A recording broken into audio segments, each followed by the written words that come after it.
Haz lo que quieras, Señor de mí. Tú eres mi dueño, vivo por ti. Marca la senda que seguiré. Tu ley gozoso yo acataré. Haz lo que quieras, Señor de mí, que tus mandatos quiero seguir.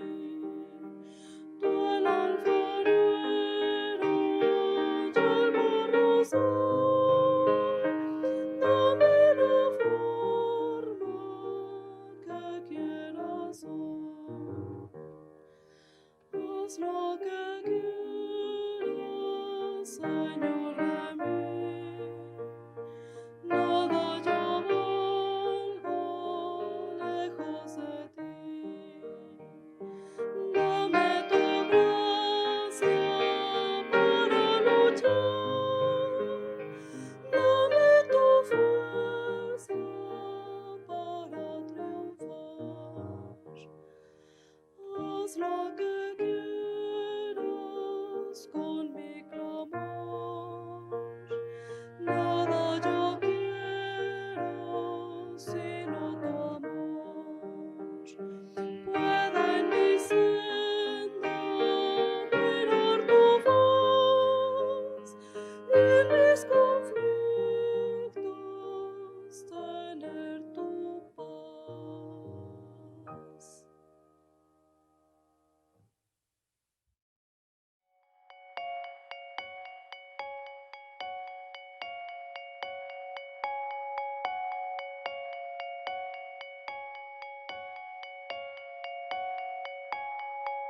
Buenos días, hermanos y hermanas. En esta hora hemos de tener este tiempo de reflexión en la palabra de nuestro Dios, y en esta mañana vamos a reflexionar tomando como base la carta a los Romanos, el capítulo 7, de los versículos 7 al 21, al 25. Este pasaje puedan leerlo, hermanos, puedan tener este tiempo para poder leerlo, meditarlo también. En este momento yo voy a leer solamente los versículos del 14 al 19, que dicen de la siguiente manera: porque sabemos que la ley es espiritual, mas yo soy carnal, vendido al pecado. Porque lo que hago no lo entiendo, pues no hago lo que quiero, sino lo que aborrezco, eso hago. Y si lo que hago no quiero, esto hago, apruebo que la ley es buena. De manera que ya no soy yo quien hace aquello, sino el pecado que mora en mí. Y yo sé que en mí es esto, en mi carne, no mora el bien, porque el querer el bien está en mí, pero no el hacerlo. Porque no hago el bien que quiero, sino el mal que no quiero, eso hago. En esta porción de la Escritura, en esta porción de la carta a los Romanos de Pablo, Pablo nos recuerda la importancia de vivir transformando nuestras vidas mediante la negación de uno mismo y la entrega, por lo tanto, al dominio del Espíritu Santo. En esta mañana entonces hemos de retomar este pasaje para reflexionar cómo estamos viviendo un crecimiento espiritual. ¿Qué implica ese crecimiento espiritual en nuestras vidas? También, hermanos, el artículo número 12 de nuestra fe, este artículo de religión número 12, titulado Del pecado después de la justificación, nos dice lo siguiente: no cualquier pecado cometido voluntariamente después de la justificación es el pecado contra el Espíritu Santo e imperdonable. Por lo tanto, a quienes han caído en pecado después de la justificación, no se les debe negar el privilegio del arrepentimiento. Sin embargo, después de que hemos recibido al Espíritu Santo, es posible que nos apartemos de la gracia dada y caer en pecado, y por la gracia de Dios levantarnos otra vez, y enmendar nuestra vida.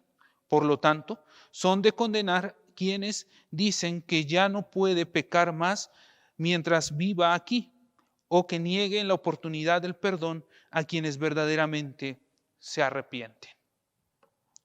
Este artículo y lo que hemos leído, lo que puedan también leer, lo que dice la carta de Pablo en Romanos 7, de los versículos 7 al 25, nos van a llevar entonces, hermanos, en esta mañana precisamente a reflexionar en torno a cómo nosotros vamos viviendo ese crecimiento espiritual, qué implica ese crecimiento espiritual. Y debemos entonces reflexionar o comenzar reflexionando en torno a lo que implica esta ley y el pecado. Génesis capítulo 2, capítulo 2 y 3 nos van a presentar esta manifestación del pecado como el despertar a la codicia, ¿no? El hombre, ¿no? Para el hombre la ley como prohibición se convierte en algo que lo seduce, en algo que lo lleva. Y vemos que en esta narración del Génesis capítulo 2 y 3 es precisamente el sentido de codicia o el sentido de buscar ser igual a Dios lo que va a mover inicialmente, según la narración, a Eva, ¿no? A poder entonces transgredir la ley.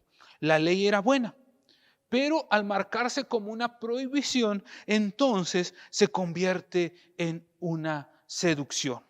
Y al caer en la seducción, esto lleva a la muerte al hombre, ¿no?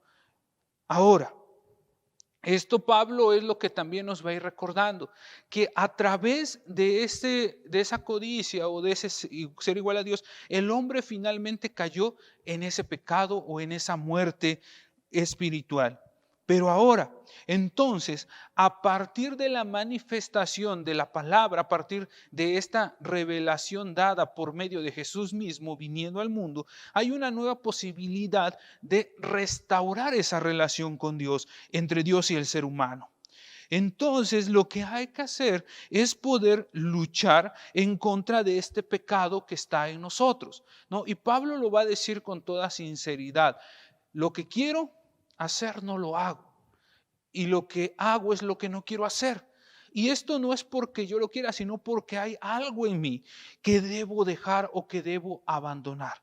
Y es ahí donde la muerte o donde la mente y el cuerpo, ¿no?, tienen que llevarnos a establecer, ¿no?, una forma en la cual nosotros podamos vivir o buscar esa vida en el espíritu y por tanto ese crecimiento espiritual. Nosotros estamos entonces llamados a transformar nuestra forma de entender las cosas para que entonces podamos hacer lo que queremos. En Pablo dice entonces hay una diferencia entre mi mente, entre lo que quiero hacer y lo que termino haciendo, ¿no? Porque tal vez mi mente está en ese proceso de renovación, de transformación, conforme al Espíritu, pero mi cuerpo aún sigue estando bajo esa ley del pecado. Por lo tanto, como seres humanos y ahora como creyentes, debemos aprender o buscar esa negación de lo que nosotros queremos o lo que a nosotros nos gusta o nuestros propios deseos, a fin de que nuestra fe pueda manifestarse en un crecimiento en la transformación de nuestras vidas.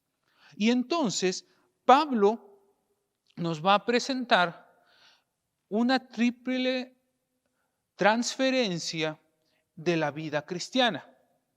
Nos va a presentar que el proceso de este crecimiento espiritual va a llevar o se va a dar en tres momentos, ¿no?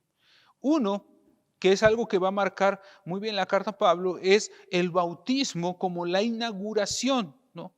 Es esa libertad al pecado, es esa muerte en Cristo, ese simbolismo de la muerte en Cristo, a fin de que en ese momento nosotros ya estamos libres del pecado o del poder del pecado.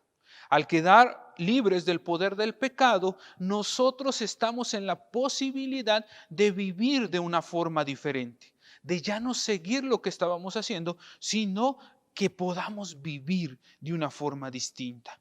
El segundo elemento que Pablo nos va a marcar es el camino en el Espíritu. Es esta guía de la marcha del que vive en Cristo.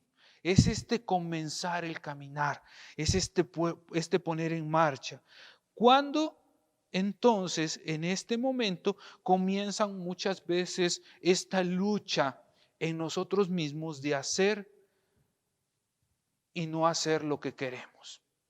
Y muchas veces entonces podemos caer o podemos en algún momento equivocarnos en algo. Pero lo importante aquí es precisamente eso.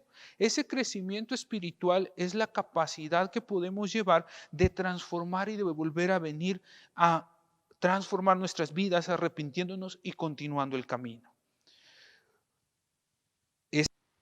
El segundo elemento que nos presenta el apóstol Pablo es este ser guiados por el Espíritu Santo. Es el ponerse en marcha en esta vida en Cristo. Es aquí entonces cuando al creyente se le presentan las dificultades, cuando se le presentan los problemas, cuando comienza a vivir en esa confrontación entre lo que quiere hacer y lo que hace. De tal manera que es también en este momento en el que el creyente puede tal vez equivocarse, puede errar en el camino, pero es esa búsqueda de seguir siendo transformado por el Espíritu lo que lo puede levantar y continuar ayudándole a transformar su vida plenamente.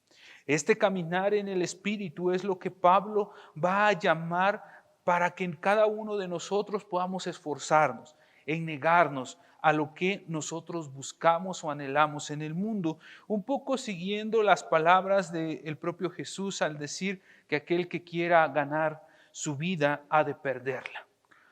Y en el último momento, o en el tercer momento, Pablo nos va a mostrar la posibilidad de una vida definitiva, una vida constante, viviendo plenamente en Cristo y con Él. De esa manera, el caminar de todo creyente tiene que ser impulsado a llegar a la estatura del varón perfecto. Esta estatura en la cual él puede entonces ser guiado plenamente en todo lo que hace por el amor de Dios. De ahí entonces, hermanos, que la búsqueda de vivir en este crecimiento espiritual parte de una búsqueda de transformar lo que nosotros somos, nuestros ideales, lo que nosotros buscamos, lo que nosotros queremos, lo que anhelamos. Es ese negarse a nosotros mismos para que entonces a partir de esa negación el Espíritu de Dios pueda ir construyendo una nueva vida para nosotros a través de esa guía que Él solo quiere darnos. De esa manera, hermanos, podamos sentirnos confortados y animados a seguir adelante, a recordar que aun cuando nos hemos equivocado, el Señor sigue buscando guiarnos, sigue buscando y nos sigue llamando a obrar conforme a su gracia, a fin de poder entonces manifestar su poder, su amor en todo lo que nosotros hagamos en todo tiempo. El Señor sea con cada uno, hermanos. Vamos a orar. Te damos gracias, Padre Celestial, porque eres tú el que ha estado con cada uno de nosotros, porque tú, Señor, seguirás obrando en cada una de nuestras vidas. Nos ponemos en tus manos y rogamos que tu Espíritu Santo pueda continuar obrando en cada uno de nosotros a fin de permitirnos obrar conforme a tu voluntad y siendo siempre guiados por tu Espíritu. Que tu gracia y que tu amor sea con nosotros. Te lo imploramos en el nombre de nuestro Señor Jesús. Amén.